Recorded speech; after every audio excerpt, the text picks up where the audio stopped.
Hey guys, thank you so much for coming back to watch my video. This is Cooking Healthy and Fresh with Cynthia. As you can see, I finished my catfish steaks. And this is how I look. This is how it came out. This is our fish fry tonight. If you want future videos coming, more videos coming, please hit that like button and leave me a comment down below and let me know what you think. Hit that notification bell and share my videos and subscribe.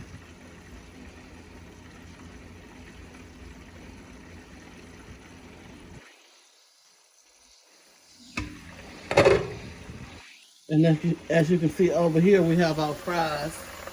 We're waiting on these fries to get done. As soon as they can get done, we can eat. We can have our catfish steak along with our fries and some coleslaw. That will be our dinner for tonight.